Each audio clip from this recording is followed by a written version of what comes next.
Srila Prabhupada. Atri Muni unspecifically thought of the personality of Godhead, the Lord of the universe, although he had no clear idea of the Lord of the universe nor of his specific form. In the first sentence, Prabhupada is resolving our doubt. We are fortunate. Unlike Atri Muni, we are more fortunate. We have Prabhupada to clear our doubt. Mahavishnu, from whose breathing millions of universes emanate and into whom they are again withdrawn, may be accepted as the Lord of the universe. Garbhodakashayi Vishnu, from whose abdomen sprouted the lotus flower, which is the birthplace of Brahma, may also be considered the Lord of the universe. The term used is Jagadishvara, the Lord of the universe. Similarly, Kshirodakashayi Vishnu, who is the super soul of all living entities, may also be considered the Lord of the universe. Then, under the order of Kshirodakashayi Vishnu, the Vishnu form within this universe, Lord Brahma and Lord Shiva may also be accepted as the lords of the universe. Vishnu is the Lord of the universe because he is its maintainer. Similarly, Brahma creates the different planetary systems and the population, so he also may be considered the Lord of the universe. Or Lord Shiva, who is ultimately the destroyer of the universe, also may be considered its Lord. Therefore, since Atri Muni did not specifically mention whom he wanted, all three, Brahma, Vishnu and Lord Shiva, came before him. They said, since you were thinking of having a son exactly like the Supreme Personality of Godhead, the Lord of the universe, your determination will be fulfilled. In other words, one's determination is fulfilled according to the strength of one's devotion. As stated in Bhagavad Gita 9.25, Yanti deva vrata devan pitrin yanti pitruvrataha. If one is attached to a particular demigod, one is promoted to the abode of that demigod. If one is attached to the pitas or forefathers, one is promoted to their planet. And similarly, if one is attached to the Supreme Personality of Godhead Krishna, one is promoted to the abode of Lord Krishna. Atri Muni had no clear conception of the Lord of the universe. Therefore, the three presiding deities, who are actually the lords of the universe in the three departments of the modes of nature, all came before him. Now, according to the strength of his determination for a son, his desire would be fulfilled by the grace of the Lord. Thus end the Bhaktivedanta purport. This particular pastime of the Supreme Lord is very instructive for devotees in Krishna Consciousness Movement. Here we are seeing Atri Muni meditating on the Supreme Lord within the heart as a super soul. Strictly he is following all the rules and regulations of Ashtanga Yoga, and his meditation has been rewarded by the Lord, Supreme Lord. The Supreme Lord has personally appeared to bless him.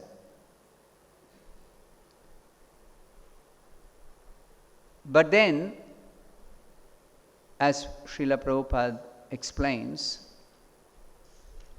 Atri Muni unspecifically thought of the personality of Godhead, the Lord of the universe, although he had no clear idea of the Lord of the universe nor of his specific form. This very important question: who is the Supreme Lord? And by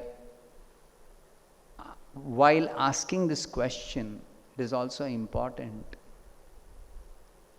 to consider whether the Supreme Lord or God has a definite form or is he formless. This is very important. Sometimes when there is a discussion about the Supreme Lord having form or being formless takes place, people think, why bother? Whatever the Lord is, whoever the Lord is, let us simply pray to Lord. No, it doesn't work like that. You cannot simply pray to somebody, something.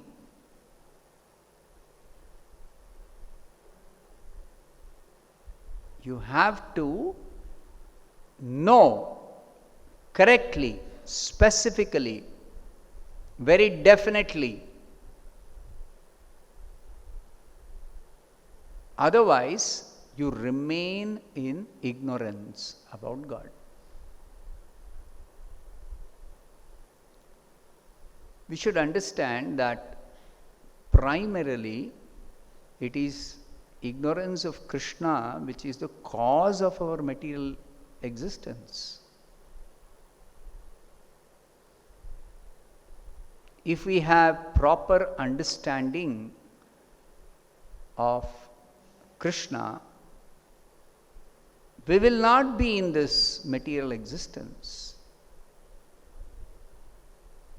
So, knowledge of Krishna, proper knowledge of Krishna, complete knowledge of Krishna, perfect knowledge of Krishna is very, very, very, very important.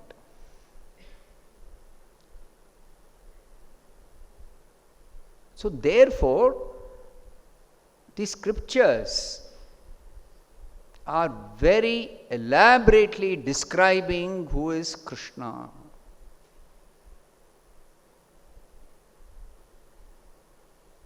So in the Bhagavad Gita, you can clearly see Krishna is giving complete knowledge about himself.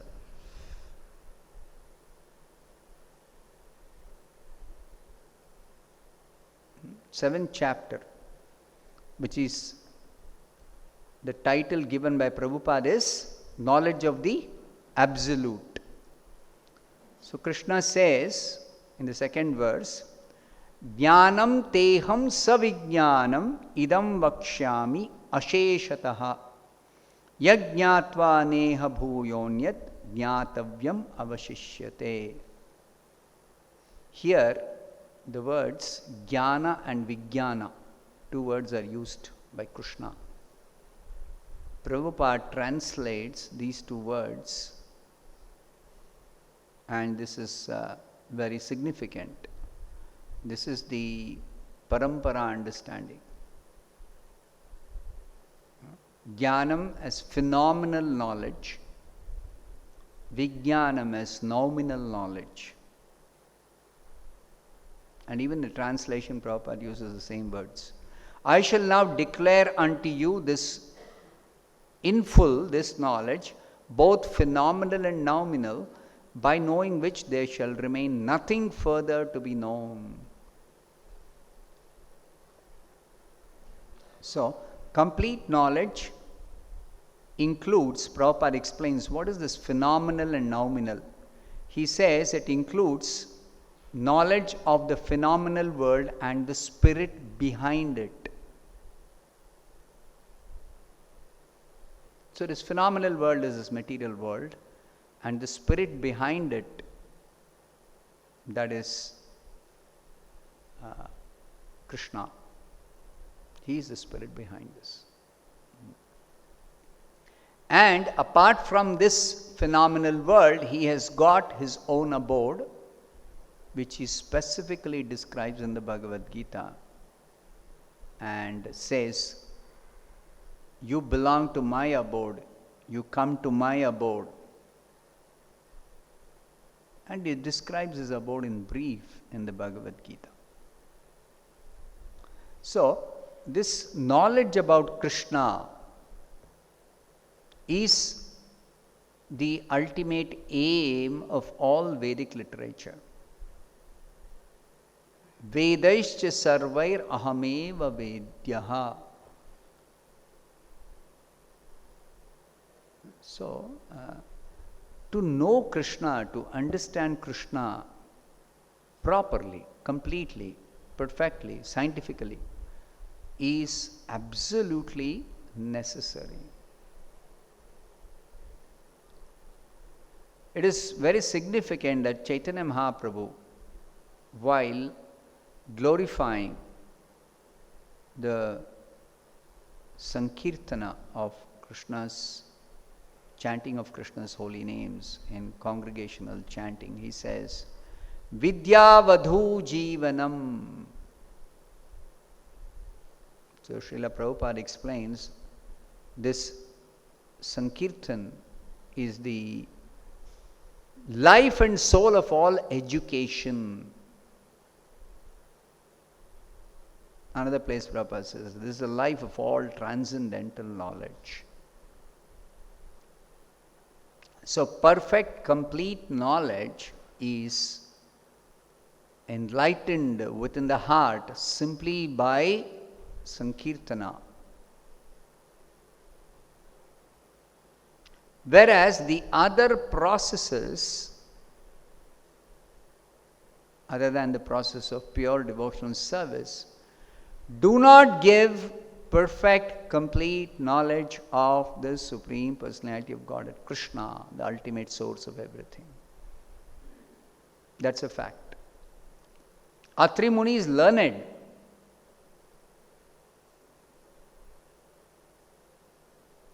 And he is properly performing Ashtanga Yoga. But he is not clear about who is the Supreme Lord or the Lord of the universe. That is not very clear to him. He is having knowledge that there are three departmental heads, Brahma, Vishnu and Shiva. He is recognizing them by their symbols. And he is even telling that for the sake of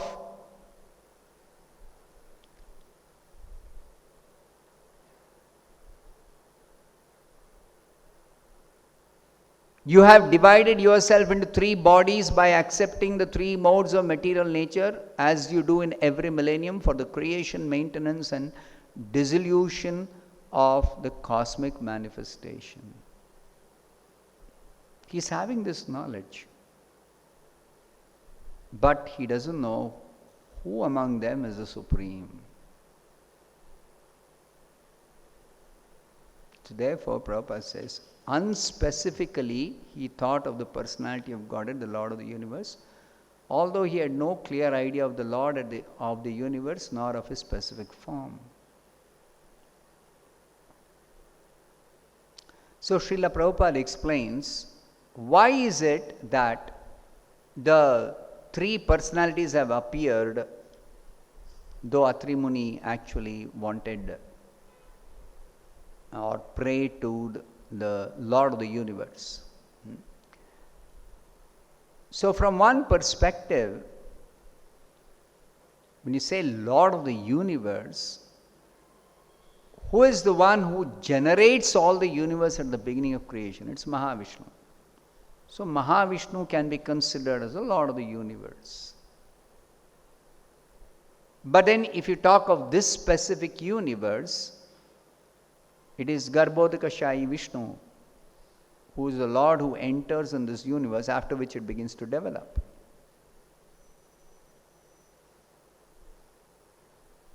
Then there is the maintainer of this universe, Kshirodakshayi Vishnu, who is also the Paramatma in everyone's heart, who is the super soul in every living entity's heart. Who is actually the Lord of the universe. because he is its maintainer. But then he also empowers so many other personalities for the sake of maintenance. First of all, he empowers Brahma and Shiva so that they may accept the position of controllers of the two gunas, Rajoguna and Tamoguna. He also empowers so many other devatas who are controllers of the different elements, controllers of the different senses, controllers of different planets, controllers of different activities. So many controllers. But all of them are empowered by Vishnu. And Vishnu is the Supreme Lord, the topmost, the transcendental Lord, who is above the modes. This is very clearly explained by Shukadeva Goswami to Parikshit Maharaj. In the 10th canto of the Bhagavatam, there is one chapter, the deliverance of Lord Shiva. In that chapter, Shukadeva Goswami says to Parikshit Maharaj, Harihi Nirguna Sakshat. Even though Brahma, Vishnu and Shiva accept the position of the three controllers of the three gunas, still Vishnu is transcendental to all the three modes. Vishnu is transcendental to all the three modes. Vishnu always is the controller of the three modes, is the master of the three modes. And everyone else is under the three modes, is subject to the control of the three modes in this material world. Everyone, including Brahma and Shiva. But if anyone performs pure devotional service, even in this material world, they can be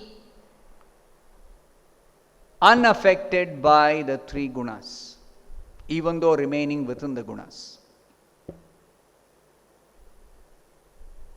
So, since Brahma and Shiva are both pure devotees, therefore they are actually unaffected by the gunas. But they are nonetheless under the modes. They are under the modes. By virtue of their position as controllers, none of the devatas, including Brahma and Shiva, are above the modes. This has to be clearly understood. It is this important understanding that is lacking for non-devotees to clearly understand who is the Supreme or what is the Supreme. This understanding is lacking. Even great learned scholars of the Vedas, if they are non-devotees, they don't understand what is the actual position of the Supreme Lord Vishnu or Narayana or Krishna. What is the position of the Supreme Personality of Godhead?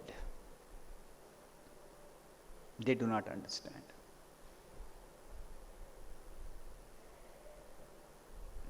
So, Now again, another important point as Vaishnavas we should understand, that Atri Muni prayed to the Supreme Lord, or the Lord of the universe, that I want a son exactly like you. Now what happens? He is blessed with 3 sons. And each of them is exactly like the 3 controllers.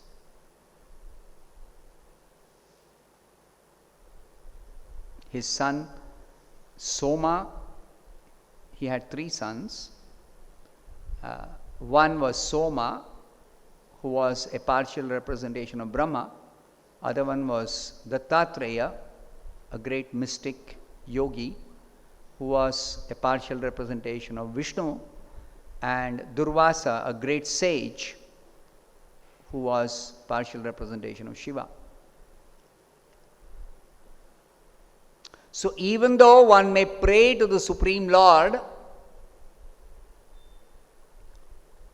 depending on what your prayer is or desire is, accordingly the Lord will fulfill that desire.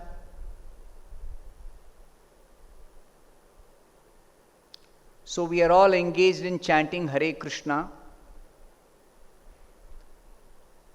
So the Lord will fulfill our desire, whatever be our desire. So if we desire something material, you should be very cautious in what you desire, because if you desire something material, Krishna will fulfill that. The holy name will fulfill that desire. Then what happens? You are bereft of spiritual advancement. You are bereft of spiritual fulfillment. As long as there are material desires, there is no possibility of any spiritual desires being fulfilled. The two don't go together. It's not possible that I have some material desires, I also have spiritual desires. May Krishna fulfill both of them. That is not possible. The two don't go together.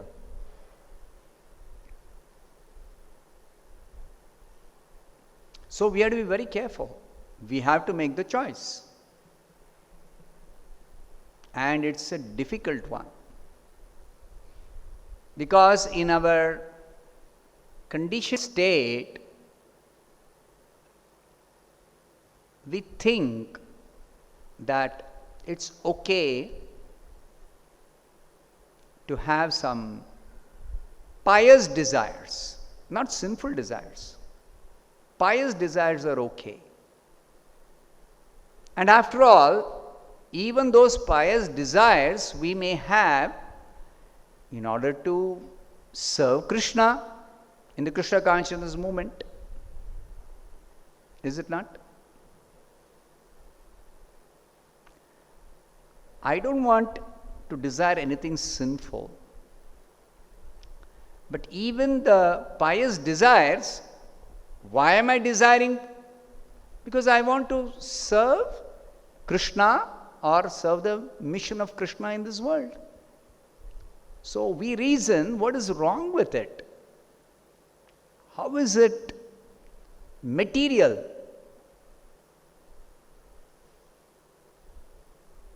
So the consideration for any desire being material or spiritual is not merely whether it is meant for you or it is meant for Krishna.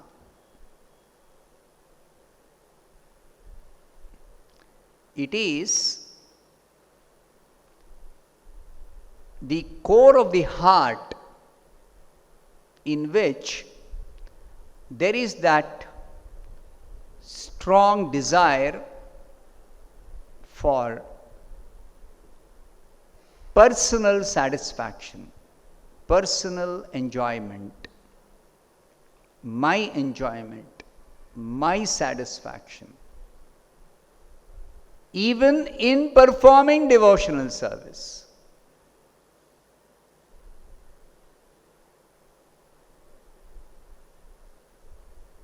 Just like we may do something, some service we may do, work very hard. And at the end, somehow I feel I'm not very happy or satisfied. There's some dissatisfaction.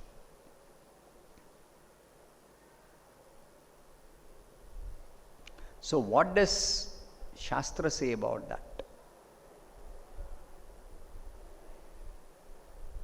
You can be completely satisfied only by pure devotional service.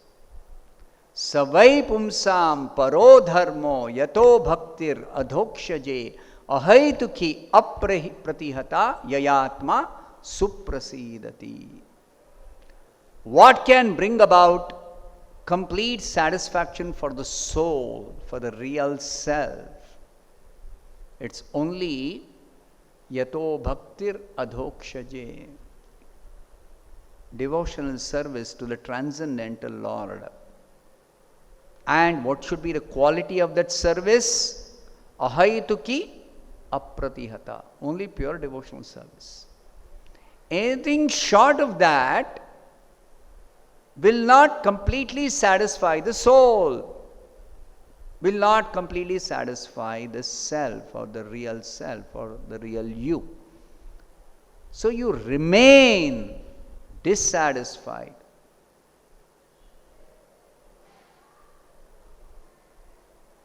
If your standard of service is mixed devotional service, you remain dissatisfied. You don't get complete satisfaction.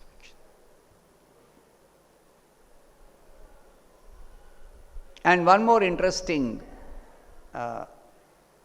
fact about this complete satisfaction is,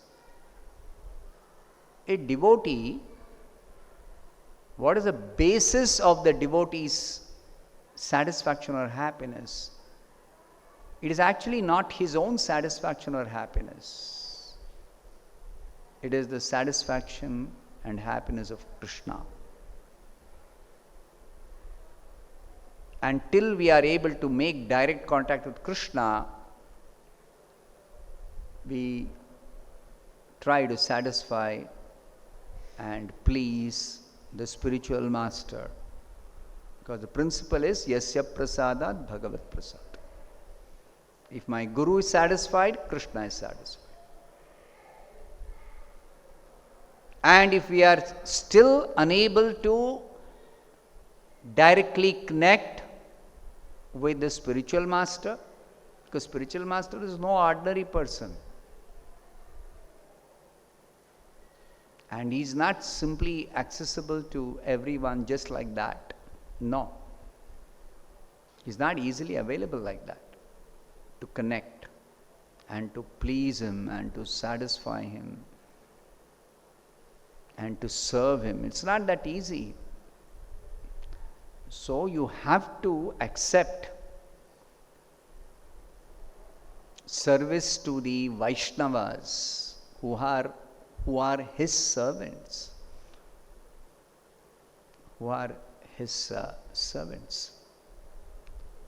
So therefore the principle is servant of the servant of the servant of the servant of the servant of the Supreme Lord. Gopi bhartuhu padakamalayur dasa dasanudasaha. So Prabhupada explains dasa dasanudasaha means servant of the servant of the servant 100 times removed. That is the spirit. Though you don't have to count whether from Krishna the servant of the servant is 100 times below. No. But the spirit is like that.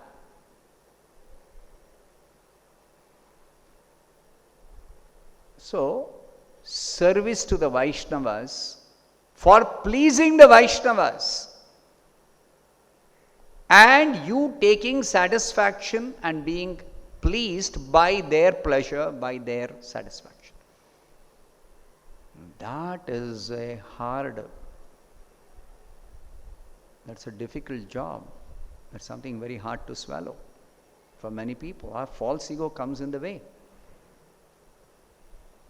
Somehow we will accept, I'll surrender to Krishna in spite of my false ego. And after some difficulty, I will also accept, I'll surrender to the spiritual master, Prabhupada. Yes, in spite of my false ego. But my false ego doesn't permit me to surrender, submit to the Vaishnavas. And that too, Vaishnavas whom I am unable to see as all perfect.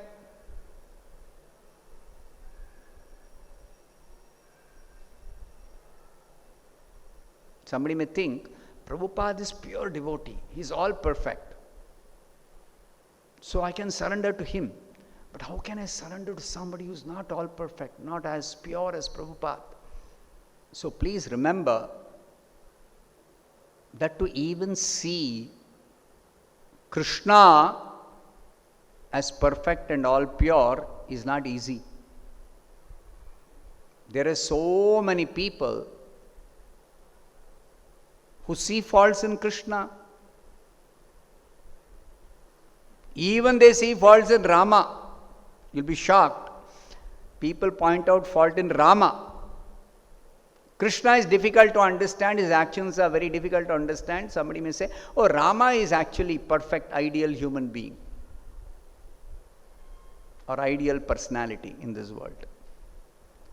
But even in Rama also there are so many faults people point out. Why did he banish Sita? Because some washerman made some comment. Why did he kill Vali hiding behind the tree?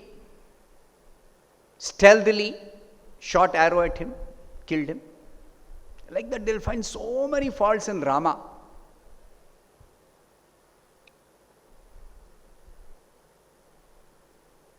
And similarly they'll find faults in Krishna, they'll find faults in Varaha, they'll find faults in Vamana, they'll find faults in Narasimha.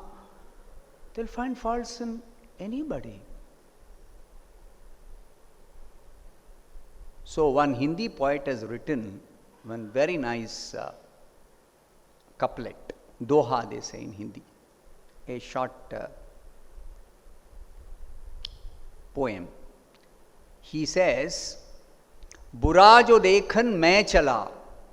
This I was taught when I was in school. I still remember this. It's very instructive for us. Bura jo dekhan main chala, bura na miliya koi. If you try to see faults in others, and if you are really sincere,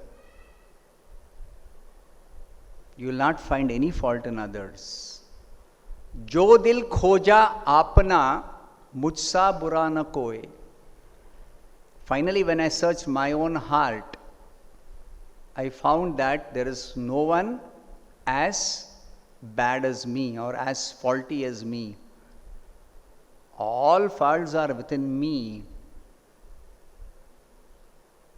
Which means that to see the Supreme Lord as faultless, as pure, as perfect, requires a certain purity on our part. Otherwise we can't see the Lord as perfect. Similarly, to see the Vaishnavas as perfect and pure, to whom we can surrender, requires a certain type of perspective. That first I have to look at my faults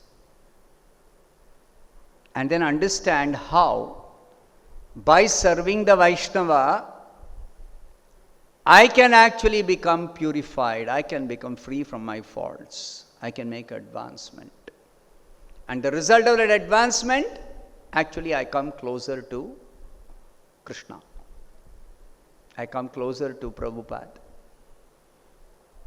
Right now I am distanced from Krishna, from Prabhupada, from pure devotional service. because of so many faults I have. So I had to purify my faults. Then only I can make advancement. Whether others are having fault or not having fault, what is my business? My business is to purify my heart.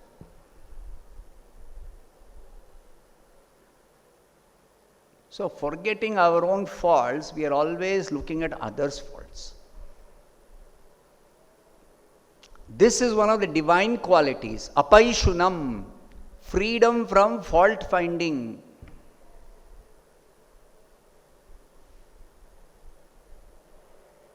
Which means we have to give up this business of fault finding. And then if we give up this fault finding, we will start seeing good qualities in Vaishnavas. Because Vaishnava means definitely every Vaishnava has some good qualities. That's why he is Vaishnava.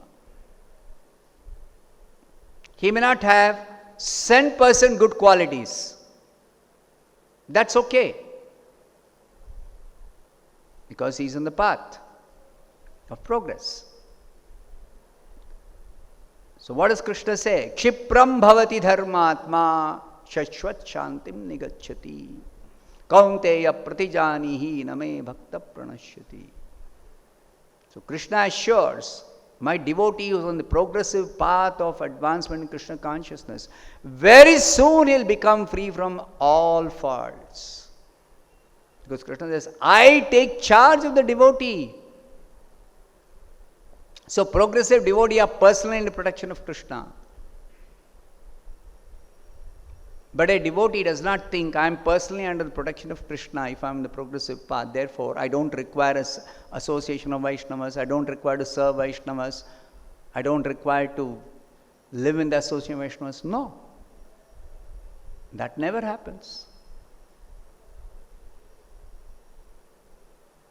So you have to be under the shelter of Krishna, but you have to serve Krishna through the spiritual master. And you have to serve the spiritual master through his servants, through his devotees, through the Vaishnavas. And therefore,